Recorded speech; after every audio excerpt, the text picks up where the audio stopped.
this is an iHeart podcast. Guaranteed human. On eBay, every find has a story. Like if you're looking for a vintage band tee, not just a tee, the band tee. You wore it everywhere until your ex-boyfriend stole it. Now you're on eBay, and there it is. Same tee from the same tour. The things you love have a way of finding their way back to you, especially on eBay. Where else can you find that mint trading card you search for everywhere that's out of print? Or your first car, the one you wish you'd never sold? It has to be eBay. Shop eBay for millions of finds, each with a story. eBay. Things people love. All cat parents understand the feeling of being totally ignored by your cat and often thinking, does my cat even love me? There's only one solution to solve that: Sheba. Feed your cat Sheba and go from feeling ignored to truly adored in 12 days guaranteed or your money back. Sheba has a menu of products, appetizers, entrees, treats, and even a kittens menu. So Sheba has a product for even the pickiest eater, like Sheba Puree made with bone broth, a smooth and creamy texture that cats love, or Sheba Grilled, protein-rich formula made with real chicken and seafood. To learn more, check out Sheba.com. Welcome to Stuff You Should Know, a production of iHeartRadio.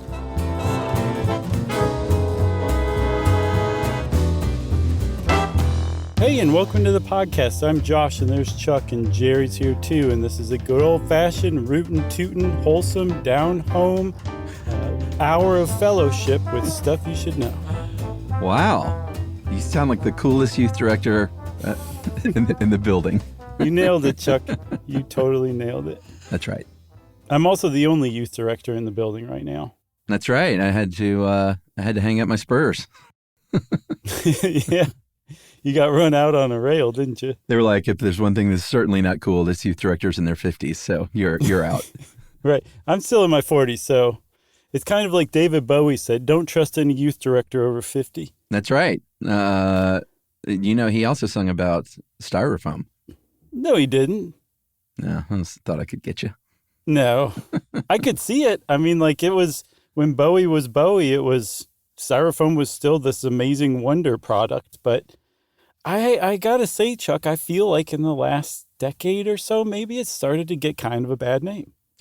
I think you're right. And we're going to talk about the science of it all, how it's made, and clear up some misconceptions and reinforce some conceptions.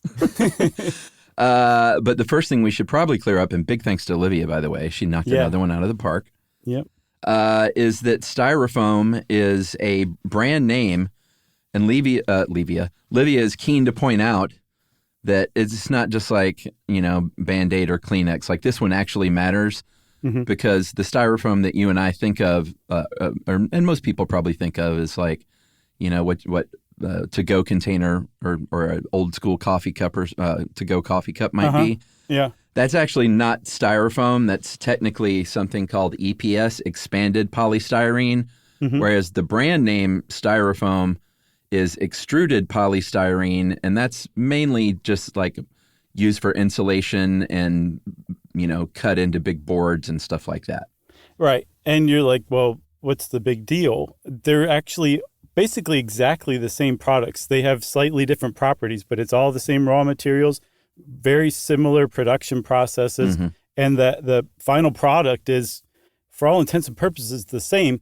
The big difference is the Styrofoam is used for years and years and years and years. Like, once you put it in to insulate a radiant heat floor, you're not going to tear that up after a couple of days and throw it in the dump. Yeah. With the other stuff, that expanded polystyrene, the stuff we think of as Styrofoam, that's the stuff we use once for a few minutes and just throw away and get another new one. And that's posing a bigger and bigger problem as time goes on. That's right. Unless you're at my house, then Emily collects every bit of Styrofoam and drives it to the specific Styrofoam place.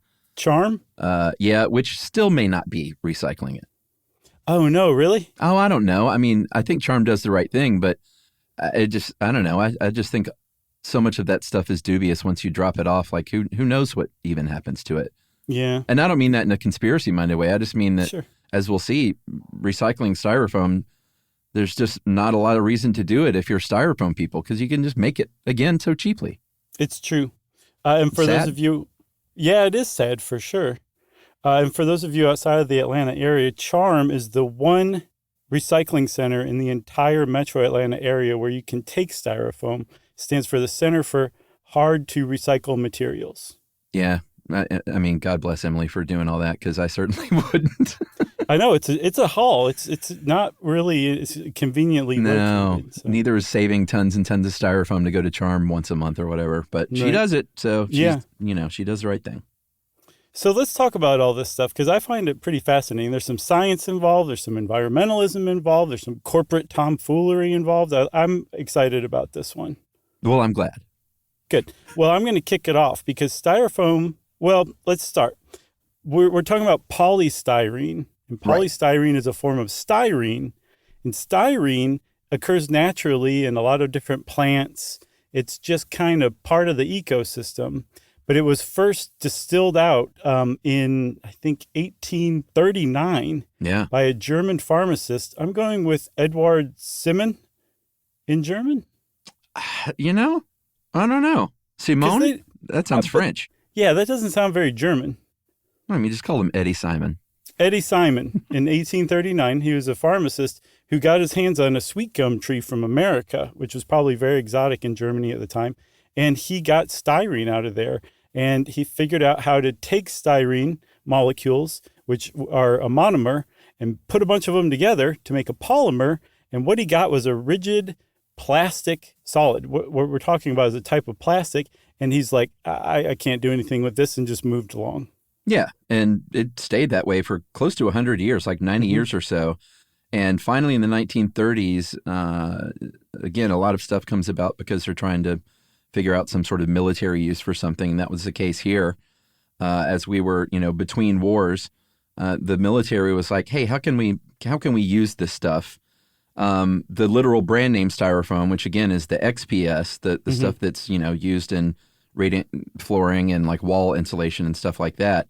That was invented a couple of times. The first time by a Swedish inventor named Carl Munters, who developed it in the 30s, but again, didn't have a lot of practical use for it.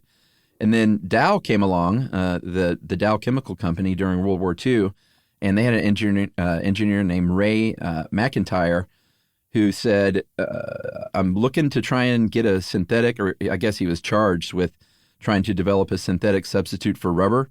Yeah, he was facing 5 years for it. Yeah, to use as a flexible insulator. And he combined styrene with isobutylene. And what he got was something he didn't expect, which was this very airy, the isobutylene formed bubbles in the styrene. So it was, what we think of as styrofoam, this super light, very airy, very insulating, water-resistant, flexible material.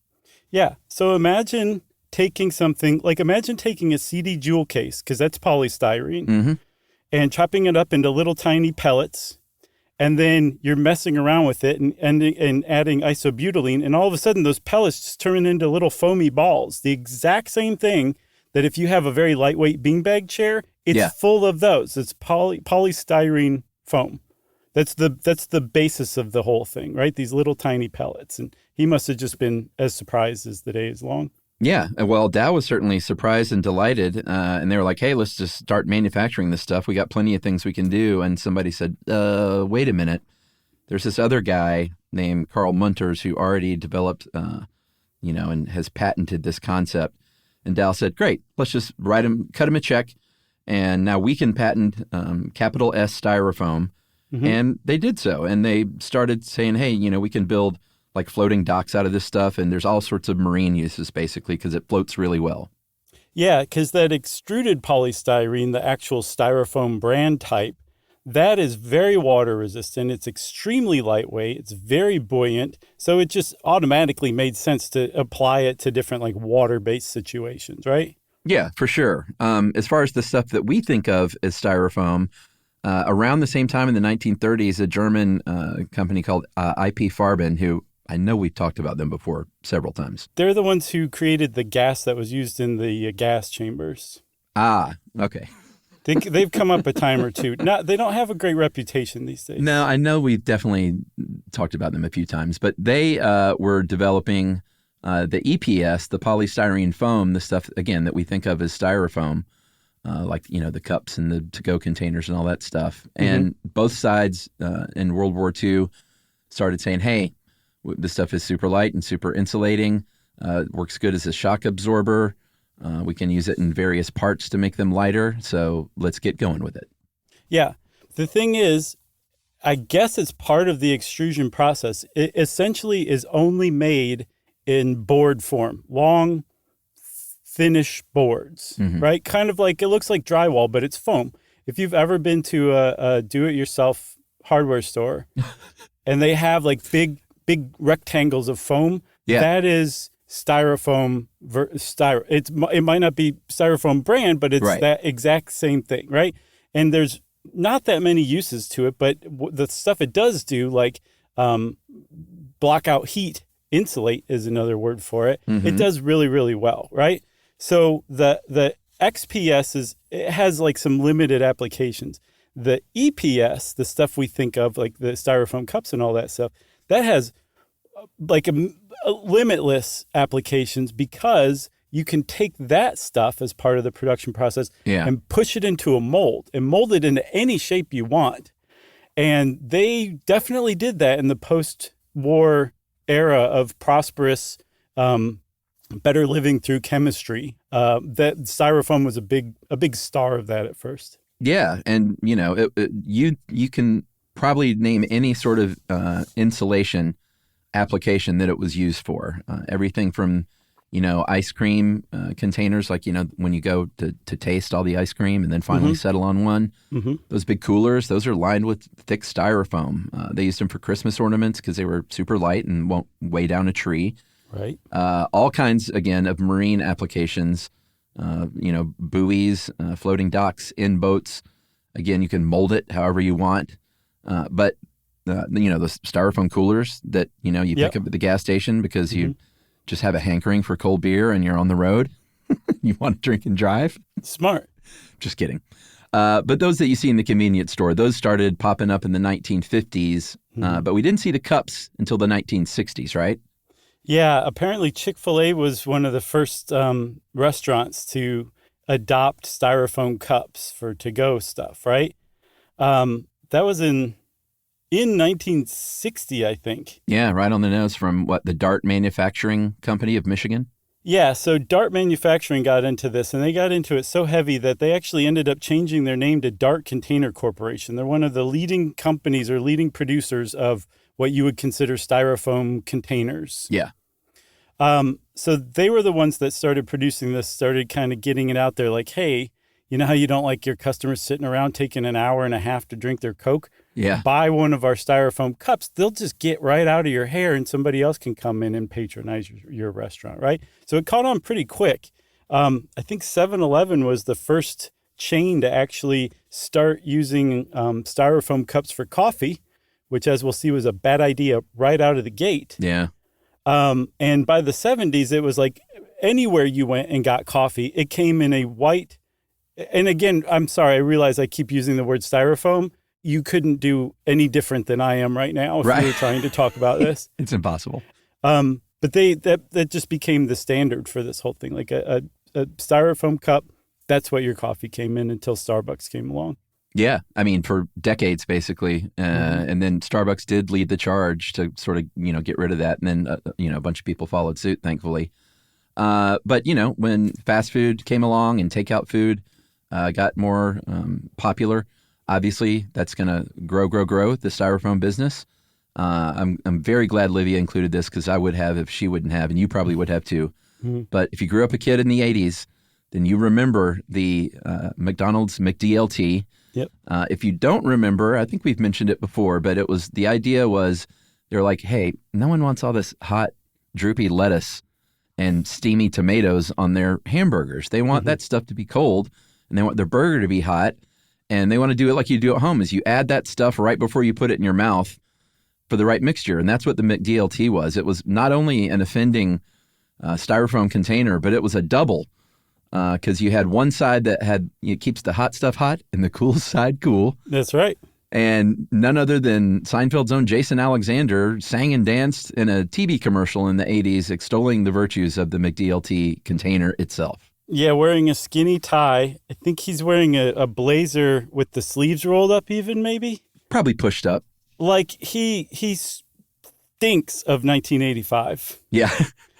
The thing about the McDLT container, and yeah, if you don't know what we're talking about, just go look it up. Once you took the top off, you could actually close the bottoms together and put your sandwich together like that using your styrofoam container. Oh, for really? those who were like really good at it, yeah. See, I don't know. I never ate that because that wasn't my jam, but it seemed like it would just kind of not do a very great job of that. Yeah, no, a McDLT never passed my lips either because of the L and the T. But I have to say, one of the things that makes me really nostalgic for my childhood is looking at old styrofoam McDonald's containers. Yeah, it's hard not to just see that yellow container with all the M's all over it. Yep. And not pine for it, but just, just like nostalgia does. Definitely takes you back. What knocked me out is, as we'll see, it wasn't until 1990 that they stopped using those things. Yeah. And we'll get to, how it's been sort of weeded out here and there, but it's still a booming industry. I think last year worldwide, there were 15.2 million total tons of polystyrene produced. Mm-hmm. And about 60% of that is in the Asia Pacific region. Apparently, it's a growing thing, but it's growing much slower in Europe and North America than it is in industrializing areas around the world. Right. Most of it goes in the packing industry. I think a third of it is used by packaging industry. Those packing peanuts were invented by a guy named Robert E. Holden back in 1965. Household appliances uses another quarter of it. I didn't understand that. I think some of it is packing materials. You have to pull all those boards of styrofoam out of your new refrigerator. Yeah, I think it's also in some of the units, like in a washer. Aren't there like big chunks of styrofoam? Is it just like air? Take up airspace? I think that's part of it. And then also like in that same fridge, there's like around the dials and controls, they'll use some for insulation. They don't actually insulate the fridge with it because you can't create an airtight seal between two boards, but they do use it in other places in the fridge where you don't need an airtight seal. Well, I think this is off to a capital start. Mm-hmm. Shall we take a break and let you take over? Sure. I think that's a capital idea. All right. We'll be right back.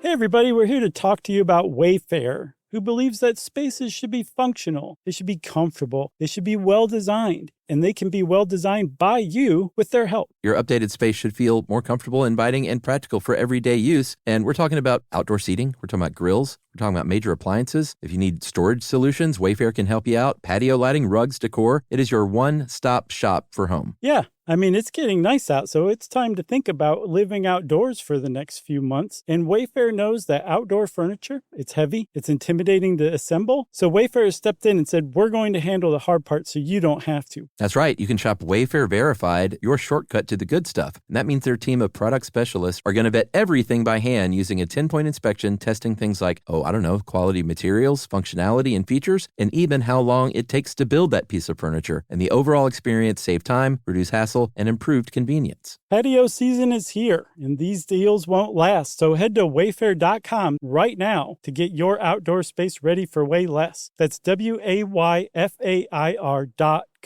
Wayfair, every style, every home. On eBay, every find has a story. Like if you're looking for a vintage band tee, not just a tee, the band tee from the last show your favorite band ever played. You wore it everywhere. Then your girlfriend started wearing it, which was cute until she dumped you and took it with her, which was not so cute. Yeah, well, anyway, now you're on eBay. And there it is. Same tee from the same tour. Still living in your memory, rent-free forever. See, the things you love have a way of finding their way back to you. But eBay isn't just for getting whatever your ex-boyfriend or girlfriend stole back, right? No, it's also for that rare championship foul ball you caught, then heroically gave to the kid next to you. And where else are you going to find your first car? The one you wish you'd never sold. But now, finally get the chance to take it back home. For good this time. So shop eBay for millions of finds, each with a story. eBay. Things people love. Everyone knows winter is the real mess maker. You don't need WeatherTech floor liners for summer unless you hit the beach and half the beach ends up back in your car or the campsite dirt ends up in your trunk. Then you'd want a cargo liner or a road trip go sideways. Lemonade spills, ketchup goes rogue, ice cream drips. Yeah, you'd be pretty happy about those WeatherTech seat protectors. So just to be clear, as the mud you're inevitably going to step in this summer, you don't need WeatherTech unless you plan on doing summer. Visit WeatherTech.com today.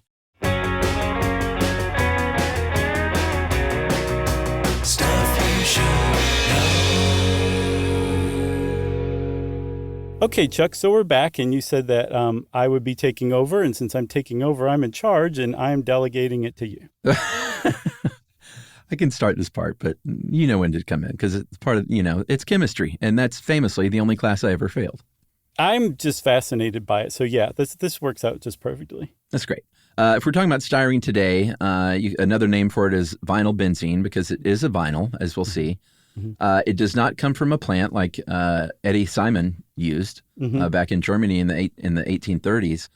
The modern process starts with, it comes from petroleum products these days, and specifically a couple called benzene and ethylene. They're combined with a catalyst called aluminum chloride to eventually produce ethylbenzene. You get that in a gas state, process it at a high temperature with another catalyst. It's a process called dehydrogenating. And finally, you have your styrene. Yes. Styrene is C8H8. Lots of carbon, lots of hydrogen together. Yeah. And in that styrene molecule, there are carbon atoms that have a double bond between them, right? Which means that they can share one. So when you take styrene, a monomer, and put a bunch of them together to create a polymer, one of those double bonds kind of opens up and connects to another one and another one and another one. It forms a carbon chain, right? Mm-hmm. But if you look at I don't know what it's called, but like the chemical drawing, of like the molecule with the lines and the C's and the H's and everything. Yeah, I feel like in most movies that's rendered 3D so you can zoom it around and stuff. Right. This is more like the written out shorthand that I'm talking about. I know what you're talking about. Yeah. I don't know what I got you. Mine's called, but whatever that is for the polystyrene, if you look at it, it's a nice little carbon chain, but then there's these like medallions dangling off of them. Those are called phenyl groups. And because of those things, the polymers can't form a really nice crystalline structure. Right. Which means that it's see-through. It's not particularly thick. It's brittle, so it can break, and it's not flexible very much, right? And I was like, well, wait a minute. Crystal, you think about, is already see-through. Mm-hmm. But as far as chemistry goes, the more crystalline a structure is, the tighter the whole thing is put together. Yeah. So the thicker and less see-through it is. So like steel has a very crystalline structure, even though, I think rose quartz when I think of a crystalline structure, but that's wrong. Yeah. See, that's why I'm not good at chemistry. It's not very intuitive, is it? No, but I mean, this is pretty late in life. It's not like I was a chemistry whiz in high school. I'm not even sure if I took a chemistry class in high school. Oh, yeah? Yeah, I got out of a lot of stuff. Never took trig. How'd you get out of that stuff? I had my ways. Oh, okay. Well, Yeah. I won't ask any further. So again, if you take this polystyrene, you don't have anything that even resembles a foam cup. You have like what looks like a bunch of pellets that if you mash together, you would, again, create a CD jewel case because that's exactly what they do to create those. You have to go add a couple extra steps to create polystyrene foam. Yeah, exactly. And, we said that stuff was prone to cracking and very breakable if you came about in the CD jewel case era. Red Solo cups, too, are also the same thing. But, those CD jewel cases, if you had one long enough, it's going to have a crack in it. Oh, yeah. Just and impossible. Then you had to throw out the entire thing. No. It was almost a badge of honor. Like, look how long I've had this thing. It's right. You can't even see through it anymore. It's cracked all over the place. You can't even see Billy Joel's face. Right. By the way, I think we'll just follow up with the Billy Joel listener mail, but he announced he has a medical condition and he's canceling his tour for now. So it was very sad to see. Oh, man. What kind did of you right do, after Chuck? we talked about him. I know. Jinx. Hopefully he'll be okay, though. But anyway. I'm sure he will be.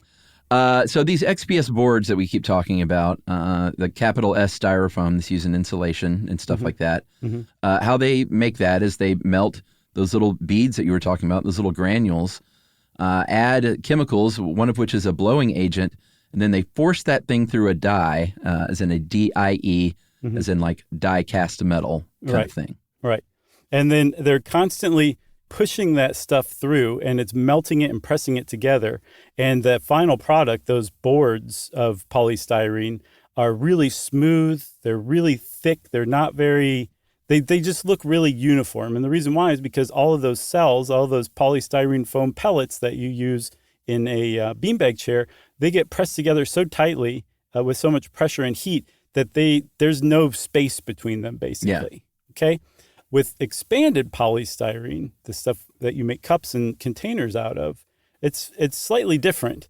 You take those same pellets, and like you said, there's a blowing agent in there. Both kinds have a blowing agent, but they use different ones. And the blowing agent is this kind of gas that is put into, in little tiny bubbles, into the little polystyrene foam pellets. That's what makes it foamy. But if you take those same pellets and you expose them to steam, they swell up because that blowing agent suddenly boils and vaporizes at very low temperatures. And the pellets expand to like 40 times their size, and they melt together very easily. And what you have now is essentially the raw material for expanded polystyrene. That's why they call it expanded, which you can make everything from coffee cup to vintage Santa Claus door ornament face. Yeah, exactly. Do you remember those? Oh, totally. That's another nostalgic thing. Yeah. I think you can get them still on like eBay. There's a lot of nostalgia around styrofoam if you kind of really think about it, if you're a Gen Xer. But that goes to show just what a huge part it was of 20th century life. It really was. Yeah, for sure. So we mentioned, those boards are really great at insulating, which is why they use it in like siding sometimes and stuff like that, or in ice cream coolers. Mm-hmm. One reason is because it is water resistant. If you have an insulating material that has moisture in it, that's no good because water conducts heat really well. Right. So that's one good thing. But they do degrade over time. The board, that blowing agent will leak out of those cells a little bit over time. So it's a little less insulating. And while it is water resistant, it's not completely water resistant. So when it does not resist a little bit of water, mm-hmm. It has a really, AKA absorption, right. It has a really hard time getting rid of it again. So that just kind of knocks it down over time. But even considering depletion, it still has a really good thermal resistance and is still a really good insulator. Yeah, it's like twice as good, I guess, than that rollout insulation that you can buy. Yeah, and I don't think we mentioned early on, they used to put like foot thick cork walls in like industrial refrigerators and stuff, and they could get that down to like 2 inches of styrofoam. So it was really useful. I don't know if we said this too. It's like really, really cheap to manufacture as well. Yeah, super cheap. And so it sounds like just this wonder product that's everything about it is great. But here's where it goes dark. Here's where the VH1 Behind the Music is probably like 35, 40 minutes into the VH1. Mm-hmm. Right before the commercial break, they'll say, and that's when things got dark. Because, of course, styrene is dangerous. If you're just talking about health problems, central nervous system problems, headaches, depression, fatigue. Obviously, if you're breathing this stuff in, it's no good. It's no good for your skin and your eyes. And you might think, well, what's the big deal? Because we're not breathing that stuff in. But if you work at one of these places that manufactures it, you totally are. Yeah, and they've followed people who work in styrene plants and found that the neurotoxicity makes them kind of dull and a little dippy, kind of like you're drunk and your reaction times are slower. Mm. And we're talking styrene itself, the monomer that's the basis of polystyrene foam, right? Yeah. It's been shown to cause birth defects, reproductive defects, cancer. Like you said, it's a bad jam. Polystyrene seems to be not nearly as dangerous. The problem is the way that we make polystyrene, there's still styrene that can break off essentially from the polymer and float around and get into your body. And that's no good. Yeah, I think since the mid 80s, they've found styrene in samples of human fat tissue. Of course, the public health organizations are saying, like they do with everything like that, like, oh, it's not enough to really worry about it. Everyone's got a little styrene in their fat. Right. Don't sweat it. But in 2018, it was bad enough as a potential carcinogen that the World Health Organization raised it from possible carcinogen to probable carcinogen. And I imagine it won't be long till they're just like, can we all just admit it's a carcinogen? Yeah, I'm sure that the polystyrene companies are fighting that last one tooth and nail. Yeah. So we should say that most of the studies that have shown like styrene's bad for you, like we said, looked at workers who work around styrene, and we don't work around styrene. We're just podcasters. You probably don't work around styrene either. So like you said, it's not like they're not clutching their pearls over this or whatever, but it does seem like this thing where the more that we look at it, the more problems we find from it, and the more we come to understand that actually there's probably more exposure to styrene than we thought. Like if you look across the board, everyone will tell you, anyone who knows anything about polystyrene, I should say, will say, do not microwave your polystyrene to-go container. Yeah. Ever. Never. Just don't ever do it. Because they found that polystyrene can leach styrene into your food and you eat that stuff. You don't want to do that. And there's even types of containers, polystyrene containers that have like 3 little wavy lines and says microwave safe or microwavable or something like that. And those supposedly you can microwave your food with. No, because what that refers to is the container will survive it. It has nothing to do with whether or not there's going to be chemicals leaching into your food. They're just saying this container won't melt in your microwave. Right. That's it. So never, ever, ever do that. Just take the extra step of dumping it onto a plate for Pete's sake. Yeah, for sure. And, especially hot things, especially acidic things like, hot coffee. Mm-hmm. They found that, that stuff can leach into your body as styrene. Yeah, I think they said that it starts leaching out at about 104 degrees Fahrenheit, 40 degrees Celsius. Not that hot.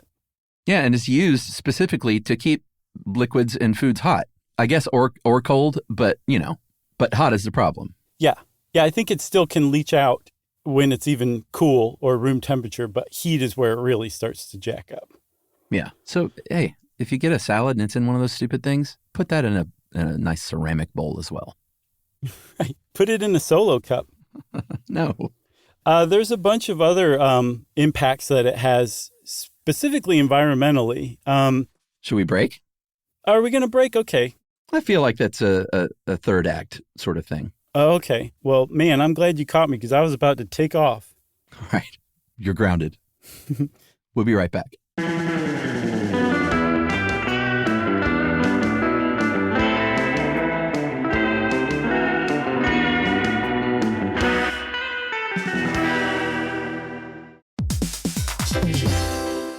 On eBay, every find has a story. Like if you're looking for a vintage band tee, not just a tee, the band tee from the last show your favorite band ever played. You wore it everywhere. Then your girlfriend started wearing it, which was cute, until she dumped you and took it with her, which was not so cute. Yeah, well, anyway, now you're on eBay. And there it is. Same tee from the same tour. Still living in your memory, rent-free forever. See, the things you love have a way of finding their way back to you. But eBay isn't just for getting whatever your ex-boyfriend or girlfriend stole back, right? No, it's also for that rare championship foul ball you caught, then heroically gave to the kid next to you. And where else are you going to find your first car? The one you wish you'd never sold. But now, finally get the chance to take it back home. For good this time. So shop eBay for millions of finds, each with a story. eBay.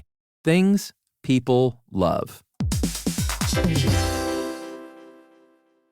Everyone knows winter is the real mess maker. You don't need WeatherTech floor liners for summer unless you hit the beach and half the beach ends up back in your car, or the campsite dirt ends up in your trunk. Then you'd want a cargo liner, or a road trip goes sideways, lemonade spills, ketchup goes rogue, ice cream drips. Yeah, you'd be pretty happy about those WeatherTech seat protectors. So just to be clear, as the mud you're inevitably going to step in this summer, you don't need WeatherTech unless you plan on doing summer. Visit WeatherTech.com today. All cat parents understand the feeling of being ignored by your cat and often asking yourself, does my cat even love me? And there is only one solution to solve that, Sheba. Feed your cat Sheba and go from feeling ignored to truly adored in 12 days guaranteed or your money back. Sheba has a menu of products, appetizers, entrees, treats, and even a kittens menu. So Sheba has a product for even the pickiest eater, like the Sheba Puree, which is made with bone broth. It's a protein-rich, lickable treat with chef-inspired flavors. It has a smooth and creamy texture that cats love. Plus, it supports a strong bond between pet parents and their cats with a hand-fed cat treat. It also contains no corn, wheat, soy, or artificial flavors. So instead of feeling ignored, you're suddenly the center of their world. It's basically a fast pass to favorite human status. Next time you're wondering if your cat loves you, grab Sheba Puree or explore their entire range of textures and flavors at your local retailer. To learn more, check out Sheba.com.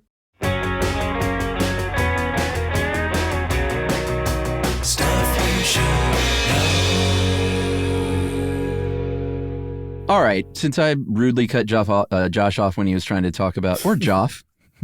That's a good new name. Geoff? Your favorite spelling of Jeff. Yeah.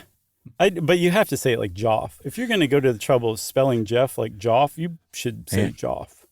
Anyway, I cut off Joff when he started to get hot on the environment. And so I'm going to let you take it away because the environmental disaster is basically into three categories, right? Yeah. Air pollution, threats to marine life, and then solid waste. Those are the big three environmental impacts we found that it poses. Yeah, the air pollution, you might be thinking like, well, I don't get it. Like it's just blowing into the air. It's in the manufacturing process. Those blowing agents that we talked about used in making both EPS and XPS. Mm-hmm. They, for decades and decades, they were using CFCs, chlorofluorocarbons. And then everyone's like, no, we can't use that stuff anymore. So we stopped using that stuff. And they switched over to hydrofluorocarbons, in this case specifically HFC-134a. But that stuff's awful too. Yeah, it's a really powerful greenhouse gas that traps heat 1,430 times more efficiently than carbon dioxide. Man, that's a lot. They have other stuff that's way worse than that, but that's still not good, especially considering how much styrofoam is made every year, right? Yeah, for sure. But so that's a problem with the extruded version. Apparently, the expanded version, it doesn't have nearly the same problem because it uses a different blowing agent. The best reason I could come up with, and this is all supposition, is that the extruded version keeps its blowing agent trapped into its structure. Okay, that makes sense. Yeah, that's why it uses a different one than the expanded one. The expanded one, when its blowing agent vaporizes, it creates, essentially pockets that get filled with air. So the blowing agent gets replaced with air. So they use a much less dangerous or potent greenhouse gas-wise gas, pentane. It's like 10 times more efficient at trapping heat than carbon dioxide. So, big whoop. So the big problem as far as air pollution goes is with the expanded version, the styrofoam version. Yeah, for sure. You mentioned threats to marine life. That's a pretty obvious one because it's used so much out there. Buoys again, and any boogie board or kind of floaty thing that you're using. Floating docks that I mentioned a few times. Fish boxes that hold the fish that you catch when you're out at sea. Isn't that the same thing as with that 1957 ice cooler? Yeah, sometimes. That's a good point. But the problem with all this stuff is that when a buoy is floating out there that's made of styrofoam or there's a floating dock, it's not going to stay pristine. It's going to chip away and it's going to degrade and it's going to start to float away in little bitty pieces. Birds are coming along and eating that stuff when it's floating on top. It'll get heavier as it goes. It'll attract other organisms that make it, not floatable. Right. And it will sink. And then all of a sudden it's eaten in the water and on the bottom of the seafloor by other marine animals. Yes. And the reason why it starts to break down, like say if it's part of your marina dock, is because it's exposed to sunlight. And UV radiation of different types break down polystyrene. Actually can break it down within a few years, as a matter of fact, when it's exposed to sunlight. The problem is a bunch of that stuff never gets exposed to sunlight. We throw it away and it gets buried in a landfill. Right. And there are plenty of other, types of waste that are not great to throw into a landfill, but they're biodegradable. As far as we've known until very recently, styrofoam is not biodegradable. Yeah. It's only chemically degradable.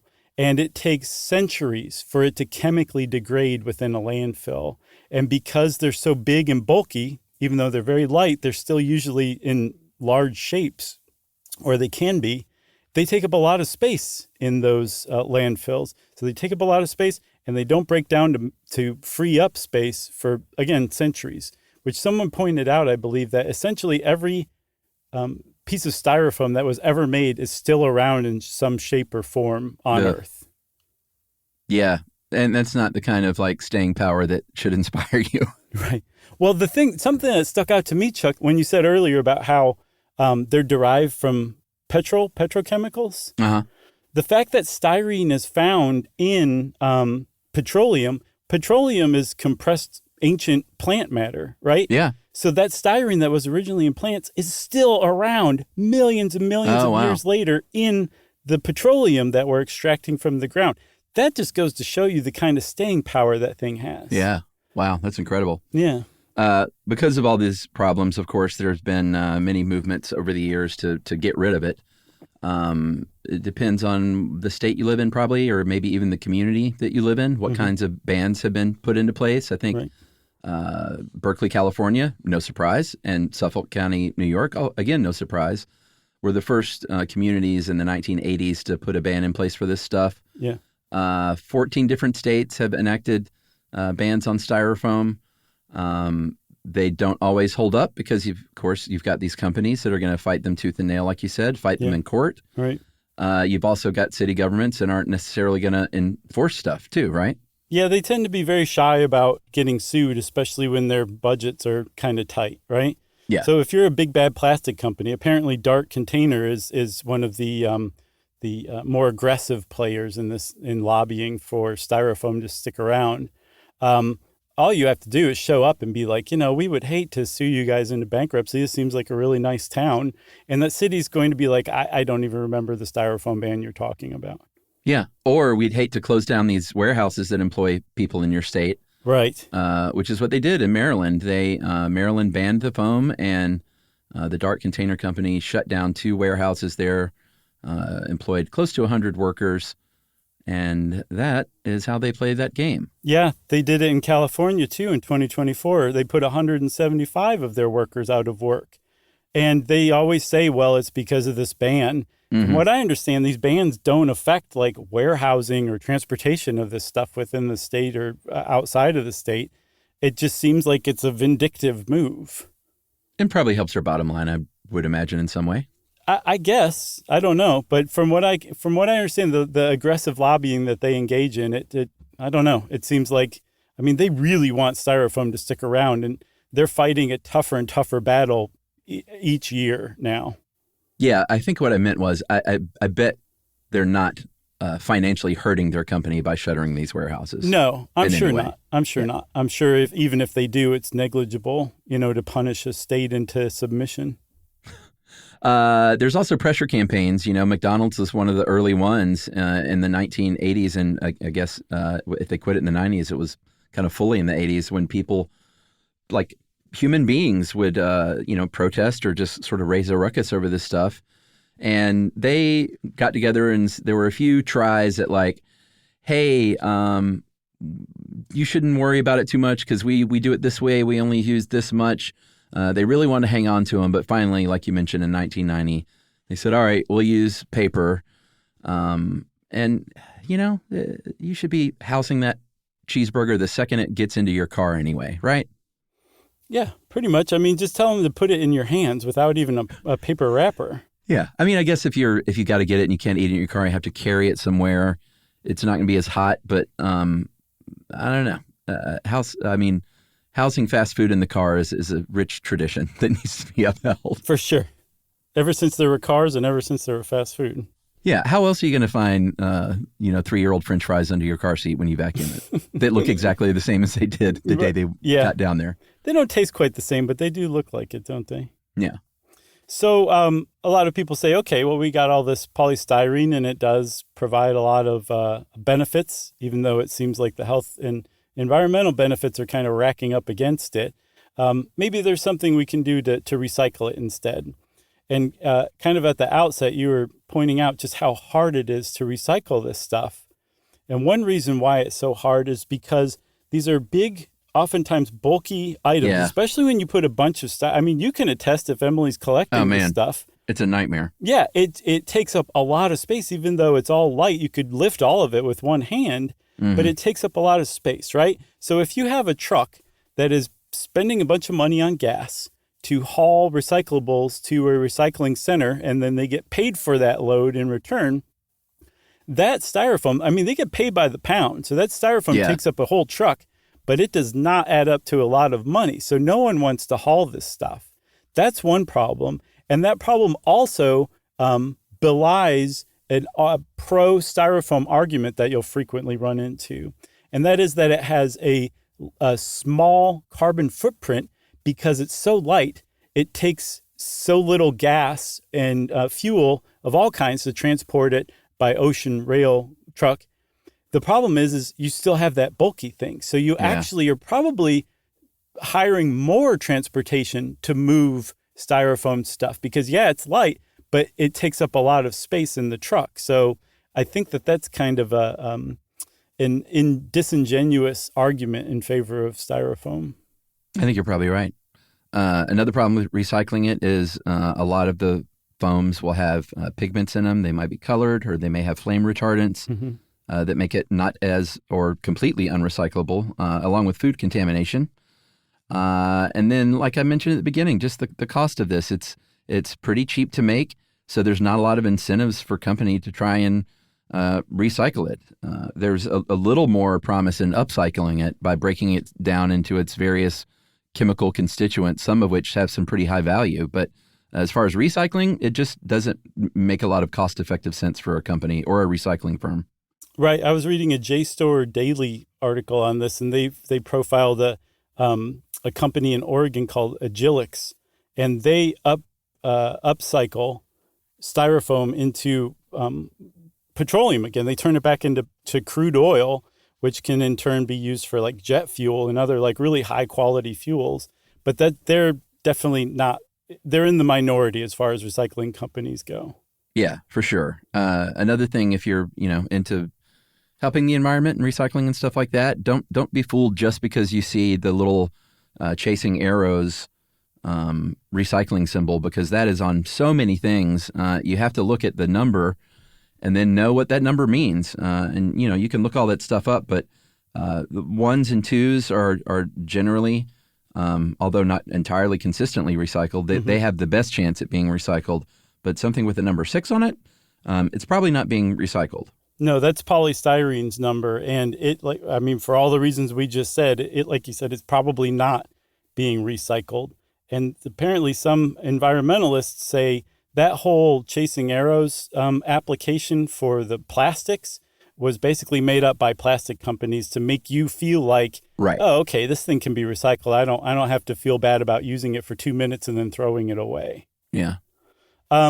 So there are, like I said, up until very recently, styrofoam was considered to be non-biodegradable. And there are not many things, including plastics, that are not biodegradable, right? They're starting to find that there are some microbes out there that have an ability to break it down. Apparently, they're found in the guts of mealworms, waxworms, and some kinds of insect larvae. And that these things will feed on styrofoam, and they will break it down so thoroughly that you could actually eat these worms afterwards. It's just metabolized into harmless stuff. And even the solid waste they excrete, you just keep it in the soil and eat food grown from the soil. The problem is this is a really new kind of revelation as far as I know. And it takes a lot of those things to break down styrofoam. And we're making way more styrofoam than these worms can possibly handle. Yeah, for sure. The size of that worm farm would be tremendously large. But you did find, you texted me yesterday that something can actually melt styrofoam. I'm going to let you say what it is. But my question, my friend, is is there an application for that, or is that just a factoid? It's just something you can do. Like if you, I hate packing peanuts. And so I've done this before with them, but it's a slog. So probably people aren't going to actually do it. But any organic solvent, and in particular acetone, that's the one I've always used, can dissolve styrofoam into basically nothing. You can take an entire beanbag chair worth of pellets and melt it all down into nothingness in a cup of acetone. It's really neat to see. And just like very slowly adding it in. Yes. Yeah, little by little. But it doesn't take very long for it to break down. It's not like instantly dissolving, but it's not, days or anything like that either. And doesn't that create probably some awful thing? I mean, you don't want to chase that down out of the solo cup, right? No, I still have that mason jar of acetone with styrofoam in it because I have no idea what to do with it now. I think you just bury it in the backyard and forget about it.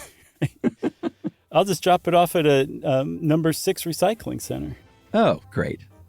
You got anything else about styrofoam? I got nothing else. Try and avoid it if you can. Yeah. Yep. Since Chuck told you to avoid styrofoam, obviously, everybody, that means it's time for listener mail. That's right. Promise to Billy Joel, and here we go. From Levi in Hangzhou, China. Was giving me a little bit of a break when I bagged on one of my favorite performers' songs. Mm-hmm. We Didn't Start the Fire. He said, Chuck, you're in good company because Billy Joel himself has called We Didn't Start the Fire the worst musical thing I've ever written, calling out the simplicity of its musical structure. Someone who has only recently gotten into his music, but has personally ranked all of his 117 studio recordings. Wow, you went hard. I tend to agree. Fun song, but it doesn't hold a candle to the rest of the catalog. As for his best and favorite, he's cited Scenes from an Italian Restaurant. Great song. And You May Be Right. Yeah, I know that one. Great song off of Glass Houses. Okay. Is two of his favorites. And if Josh hasn't heard Miami 2017, the one you mentioned, make sure he starts with the live version from the Songs in the Attic album. Miles better than the studio version, in my opinion. Keep repping the Piano Man, and that is Levi in Hangzhou, China. And he sent a link to the YouTube of the Howard Stern appearance where Billy Joel called that his worst musical outing. And he was like, the lyrics are fine. He said, I don't hate the song, but he just said musically it's just very simplistic and not my best work. I mean, I think everybody can basically agree that. Yeah, but Mr. Joel, we wish you good health and recovery. You got a lot of fans thinking about you and your family right now. Yeah. That's great, Chuck. I think that this Billy Joel saga should just continue. Every 3rd, 4th, 5th listener mail should be about Billy Joel, I think. I hope so. And, I didn't even mention the deep cut, so maybe we'll just surprise people here and there with those. Yep, just pay them out slowly, man. Patience. Yeah. If you want to be like Levi and you're in China or anywhere else and want to get in touch with us about Billy Joel or anything else, you can send us an email to stuffpodcast@iheartradio.com. Stuff You Should Know is a production of iHeartRadio. For more podcasts from iHeartRadio, visit the iHeartRadio app, Apple Podcasts, or wherever you listen to your favorite shows.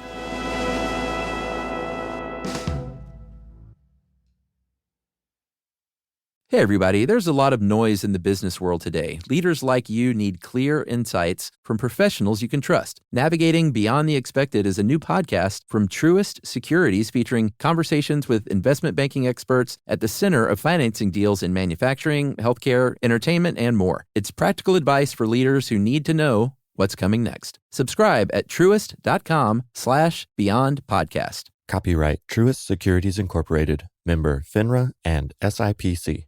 Mom, can I have Lingo Kids? Dad, Lingo Kids, please! When did we become the Lingo Kids house? No idea. Last week it was dinosaurs. This week it's... Lingo Kids! Why Lingo Kids? Because it's the best thing ever. We can play games with astronauts, wild animals, and superheroes. With more than 4,000 interactive games, songs, and shows, Lingo Kids is the #1 entertainment platform for young kids. So, no dinosaurs? And dinosaurs! Lingo Kids! Everything kids love. Download it for free.